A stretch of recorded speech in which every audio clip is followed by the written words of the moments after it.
I still cannot believe the hospital let me leave the hospital with a newborn. I was 19. Being a parent, like, it's hard. You can't just get up and leave the house whenever you want to, because guess what? There's going to be someone sat on the floor calling your name.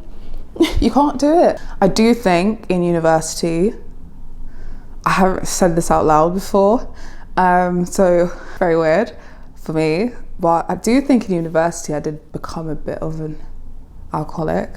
You know, you're on your toes. You're not settled with it. I think now we're just like, you can in front of me and I'll be like, good.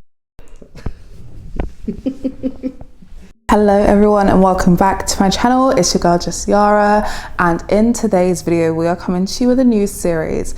It's about time I came to you with a new series, okay? Welcome to the Daily Diaries. This is going to be a series where essentially I'm just spilling my thoughts to you guys, like we're on a FaceTime call, and sharing with you guys my diary entries of the week, telling you guys currently what's going on in my life, worries, struggles, anxieties, the harsh realities of life, pregnancy, relationships, motherhood, fashion, content creation, the lot. First of all, let me introduce myself. For those of you that's new, hello, my name is Jessiara Marriott. I'm 21 years old.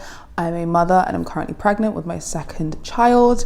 And this channel has been a journey, okay? We went from being in university, documenting my life in college and in university, and then I had my daughter at 19 years old, and ever since then I've just been documenting my life, what I get up to, motherhood, attempting motherhood. So I wanted to take you guys on this new series, Daily Diaries, and just talk to you guys about the realities, because I feel like a lot of us shy away from, well, on the internet, content creators, I feel like we shy away from the realities of life sometimes and we brush over it, we sugarcoat it, but I'm here to tell you guys the real truth.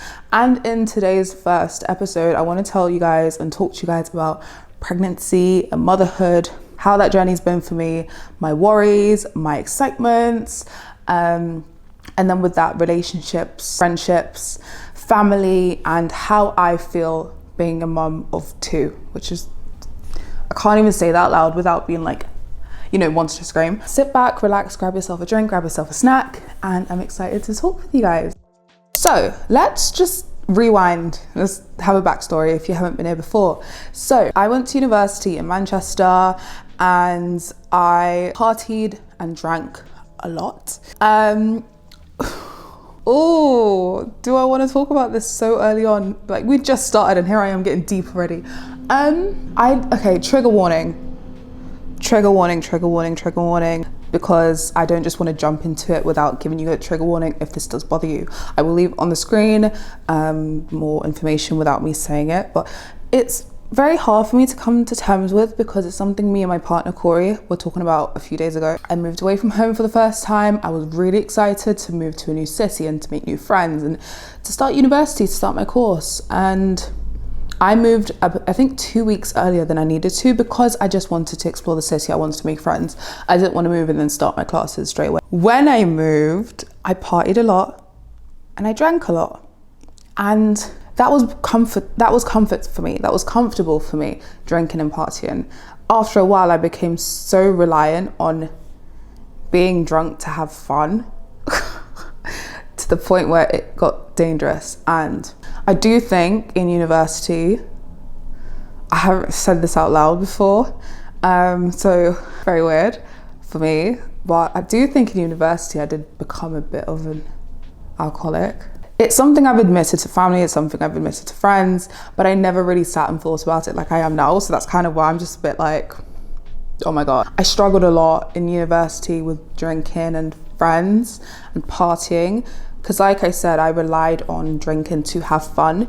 And then the days where I was like, okay, Jess, we're not gonna do this, I would always cave in the end. And I had friends around me that were amazing and who helped me through that. But then at the same time, it was so depressing because I felt like I wasn't as fun when I didn't have a drink, which is crazy, and that's not true.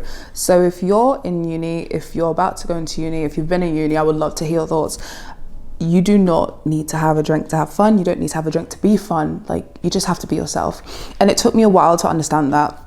So then when I was on a night out one day, I met my partner, who is now the father of my one becoming 2 children. We've been together for nearly 4 years. He's my best friend. I love him so much. Shout out to you. When I met him, everything changed. Like, everything changed when I met him, and he put me on a path. I don't think he knew this at the time. He put me on a path where I just felt like I wanted to be a better person, where I felt like I wanted to focus on uni, and where I focused on friendships and focused on not only going out and partying, but like going out to a bar or to a restaurant and having lunch with friends. And I started to do that more. We started going out more together, and I noticed I didn't need all of that external factors to make myself fun and to enjoy my own company. And I look back at videos and Snapchat videos that I've got saved on my phone, and I'm just like, I don't know who that girl is. I do not know who she is. Even in my Freshers Week vlog, which please be my guest, go and watch it, you will see how much of a different person I am. I really needed that reality check, and Corey really helped me. And then after that, you know, I got really into journaling, and I'd done therapy, and I talked to friends, and I was much more open. I talked to family, and I was finally understanding, you know, that I needed to quit. And not quit like quit, because it was only for a few months. And before I came to uni, bearing in mind I didn't really drink at all. I just turned 18. So when it came to March 2020, when the pandemic hit, I went home from lockdown. Me and Corey were planning a trip to Italy. We were going to go on holiday. Literally before the pandemic hit, we were about to book tickets, and then it happened and we couldn't go. Obviously, I went back home, he went back home. I found out I was pregnant soon after, and my life changed from then, because I was just like, okay, I'm 18, just found out I'm pregnant with a child, when I'm very much a child. Like, in that state of mind, I was like, I'm very much a child who's going to raise a child, but I can do this. And when I found out I was going to be a mom at 18, I was very much like, I didn't want to be that stereotype. I didn't want to feed into that narrative that people already had, the preconceived narratives that people have about teen moms. And I was just like, I'm going to do things differently. And I did. And I documented my pregnancy. I told you guys my birth story. And now I have a beautiful 2.5-year-old daughter. Her name is Amara, and she is my best friend. I love her. And now I'm going to have another one. And I'm 22 next month in August. Crazy. 22, about to have 2 kids. Mad. Out of pregnancy into motherhood. Motherhood completely transforms my life. Like, when you become a mum, especially at a younger age than normal, in society's eyes, it's very, very, very, very weird, because you're like, well, usually most people, me included, I didn't get a degree. I didn't continue at uni. I left university because I couldn't attend university. I was in London, my uni was in Manchester. I didn't want to live in Manchester by myself, being pregnant, away from my family. That's where my support was. I had amazing friends, I had an amazing partner, but I wanted to be at home. The typical, the path you're meant to take is, you know, get your education, get your degree, get your career, then settle down and have kids. I done that completely jumbled, girl. I done that backwards, babe, okay? And I'm really happy I did, because I couldn't even see myself before uni, in college, before all of that happened. I couldn't see myself doing the structure, because I never liked to follow the structure of things, ever. Like, when it came to a career, I didn't do a typical career. I'm not doing a typical career. This career that I do, content creation, working with brands, working for myself, I'm sat on my sofa at home at 2 p.m. on a Tuesday. Like, this is my job, and it's very unconventional, but a lot of people do it these days, so I guess it's not that crazy, but I digress. When I became a mum, it changed me, because I was like, okay, right, I've got to grow up. I have to make more money, but I also have to be the best mum that I can be. And then I remember when I lived in London still, and I moved into my first flat at 19 years old with my daughter. My partner was still in university. He was still getting his degree. He's got his degree now. I'm so proud of him.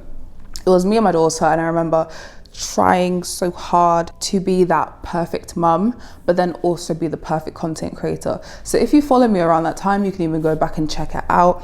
I was really forcing the narrative that I was an amazing mum, and I felt like I was trying to prove that I was an amazing mum to people that I didn't know. And I'd done that a lot, I noticed. So I think I'm gonna do a whole separate video about this another day, but when people ask me what am I doing differently second time round, I don't have ish to prove, okay? I don't have to prove anything to anyone.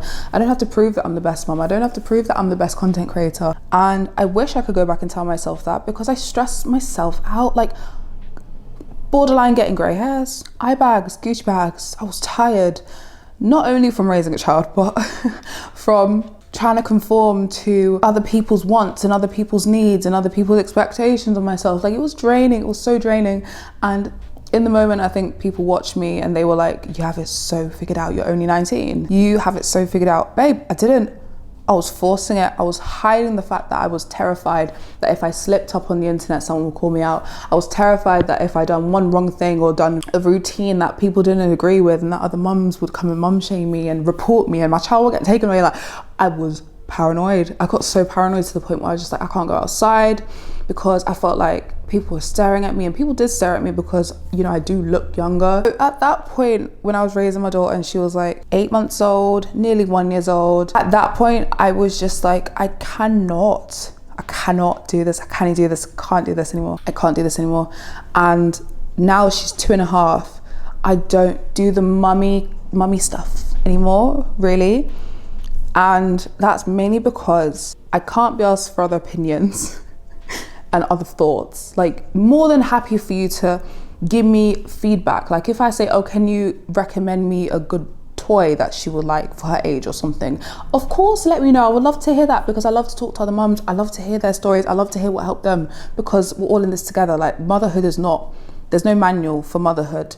You're just chucked into it. Like, at the hospital, I cannot believe they let me leave the hospital with a newborn. I still can't believe it.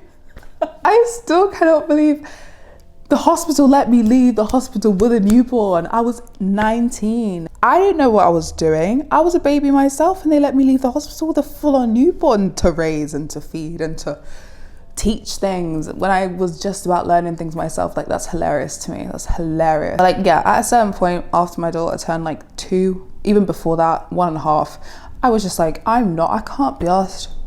So I stopped doing the mummy heavy mum content, and I started just documenting my life and just showing people what my life looks like, because my day-to-day life varies. I'm a mum, but I'm also a content creator. I also work for myself. I work for brands. I do brand consultations. I do lots of different things aside from being a mum. And that leads me into like my next conversation, is how I've learned how I'm learning, because I haven't figured it out yet. I'm still figuring it out, especially when I'm about to have 2. Like, I'm just now figuring out how to balance being an individual and also being a mum. But now I'm about to do it with a whole other newborn and a toddler. I've got to relearn that, and that's okay. But learning to be an individual whilst being a parent is so hard, because, like, I think I mentioned this on TikTok once. If you're too heavy being a mum, if you're too into being a mum or a dad or a caregiver, and you're very focused on raising the child and looking after the child, you don't have time for yourself. You can't look after yourself. You need to find a balance between the two, because if you're so heavy on being a caregiver and giving your child everything and cooking and cleaning and doing everything and playing with them and teaching them things, you neglect yourself. And you can't neglect yourself when you're raising a child, because you need to have sanity. Babe, if you don't have sanity, you will lose your mind, especially being a parent. Like, it's hard. You can't just get up and leave the house whenever you want to, because guess what? There's going to be someone sat on the floor calling your name. You can't do it. And then at the same time, you can't, well, I can't say you can't, because it's whatever you want to do it. But this is just my opinion from experience. If you're so heavy focused on being a parent and being a mum, you're neglecting yourself, you're neglecting your self-care, you're neglecting your mental health. And if you do that, you'll spiral, and then you'll lose yourself, and you'll be like, what's my purpose? Like, do I even have a purpose? You'll question things. That's what I done. I lost my mind, and I was still creating content. I was still working, because I had deadlines and I had brands to work with and I had people to answer to. Even though realistically I could have been in bed all day, just emailing people in bed. And that's what I've done most of the days. And even today, like, days where I don't have the energy, the physical, mental energy to deal with anyone other than my daughter. Like, sometimes she's so demanding, and I say demanding because she's a child. Of course she's demanding. She can't do things for herself as much. She needs me, she needs her dad, she needs people to help her. She's so demanding to the point where I'm just like, I have to work. But luckily I work from home and I'm blessed. But sometimes it's just like, babe, I have to work. and I have to close my office door, and then she comes knocking on the door and she opens the door and she's like, hi mummy, I'm here. And I'm like, it just keeps going and going and going, and the cycle doesn't stop. Where does that lead me? Parenthood, motherhood, being an individual at the same time, it is one of the hardest jobs in the world, if not the hardest job in the world, other than actual jobs. Just want to make note. What I've learned in this journey, incredibly time consuming, trying to do everything at once. So what I've learned is, if you're trying to work your job and have time for yourself and raise your child or your children and have a relationship with your partner, that's something I want to get into, and I'm going to ask Mr. to come down, and trying to have a social life as well. It's a lot, and for the people that balance it and balance it well, I commend you, because it is so incredibly hard to do and juggle and be all those different hats, because you're trying to be there for everyone. You're trying to also be there for yourself. So it's just like, where's the balance? Like, if you put 50-50 into 50% being a parent, 50% having a relationship with yourself, where do you fit the time in for family and friends and a social life? Like, it's so hard. So I'm gonna get Mr. Corey B in, just to talk about our relationship, how that's been being parents, and I wanna hear his opinion, because we've talked about this so much over the last 2.5 years of being parents, and nearly 4 years of being in a relationship. So I would love to hear his opinion. Oh, we're matching, how cute. I love that. Wait, I'm on mic, I've got to take off. I've just been speaking about my journey in motherhood, parenting, talked about my addiction in university. For the first time, I know. We're in the part of, I've navigated motherhood just about, but now I have to navigate it with two. Give it another 10 years. Have to navigate it with two.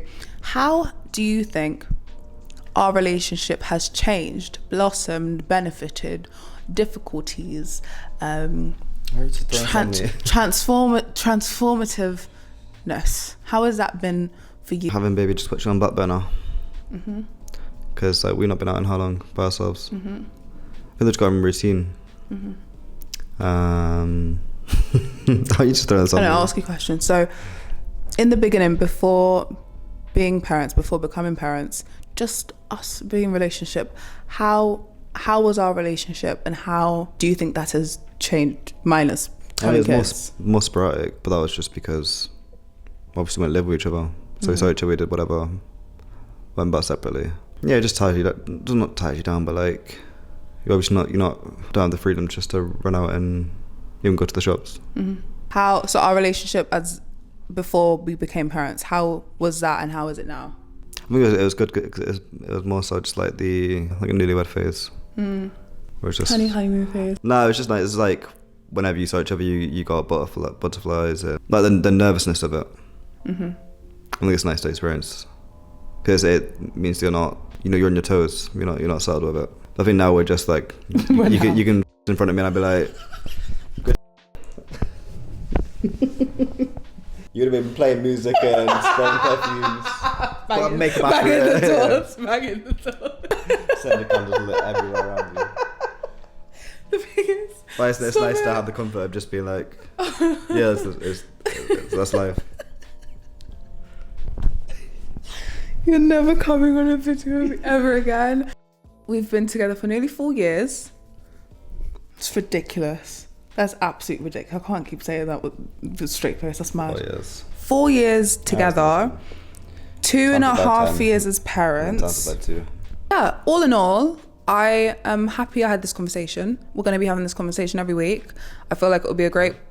Don't know if you're coming back after this, but I think it's a great way, because I do need therapy, okay? I do, but I don't... About 5 different variations.